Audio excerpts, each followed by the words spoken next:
قرآن کریم فرماتا ہے یا ایھا الذین آمنوا کتب علیکم الصیام کما کتب علی الذین من قبلکم لعلکم تتقون، تمہارے اوپر روزے اسی طرح فرض کیے گئے ہیں جیسے کہ پچھلی امتوں پر فرض کیے گئے تھے۔ کیوں فرض کیے گئے ہیں؟ تاکہ تمہیں تقوی حاصل ہو۔ یعنی آخری انجام جو ہے اس تربیتی کورس کا وہ کیا ہے؟ تقوی کا سرٹیفکیٹ۔ جب تم نے رمضان اس طرح گزارا کہ تمہارا منہ بھی قابو میں ہے، تمہاری زبان بھی قابو میں ہے، تمہارے نگاہ بھی قابو میں ہے، تمہارے کان بھی قابو میں ہے، اور ان سے کوئی ناجائز کام سرزد نہیں ہو رہا، تو آخر میں کیا ہوگا؟ اس تربیتی کورس کا نتیجہ کیا ہوگا؟ تم متقی بن جاؤ گے۔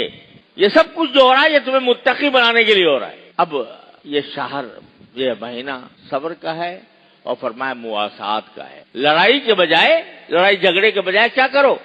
ہمدردی، خیر خواہی۔ یہ نہیں کہ رمضان آ گیا تو چلو اب خریداروں کے کھال جتنا بھی کھینچیں، رمضان میں اپنے چیزوں کی قیمتیں بڑھا کے اتنا کرے کہ روزے داروں کی کھالیں کھینچا کریں۔ قرآن تو کہتا ہے، رسول کریم صلی اللہ علیہ وسلم سے فرماتے ہیں کہ بھائی مواسات کا مہینہ ہے، تمہیں تو چاہیے تھا کہ لوگوں کے لیے آسانی فراہم کرو، تاجروں کو چاہیے تھا کہ لوگوں کے لیے آسانی فراہم کریں، نہیں ہے کہ ان کے لیے ایک بیچارہ غریب آدمی ہے، وہ اس کے بہت ہی مشکل سے کہیں کوئی پھل خرید پاتا ہے اور چاہتا ہے رمضان میں اور لوگوں کی طرح میں بھی اور میرے بچے بھی افطار کر لیں فرض سے، مگر آپ نے پیسے بڑھا دیے، اب اس کے دسترس سے باہر ہو گئے۔ تو بجائے اس کے کہ آپ اس کو پیسے کم کر کے دیتے کہ چل بھائی رمضان ہے، میں رمضان کے اندر میں تمہاری کمی کر دیتا ہوں، اس کے بجائے آپ نے اس کی قیمت میں اضافہ کر دیا۔ تو یہ تو کوئی وہ بات نہ ہوئی جو رسول کریم صلی اللہ علیہ وسلم نے فرمائی تھی کہ ہمدردی کا مہینہ۔ الحمدللہ ہمارے معاشرے میں ایسے لوگوں کی بھی کمی نہیں ہے جو خوب رمضان کے اندر لوگوں کے ساتھ ہمدردی کا برتاؤ کرتے ہیں، جگہ جگہ لوگوں کے لیے کھانے پینے کے انتظامات کیے ہوئے ہیں۔ اللہ تعالیٰ ان کو جزائے خیر عطا فرمائے۔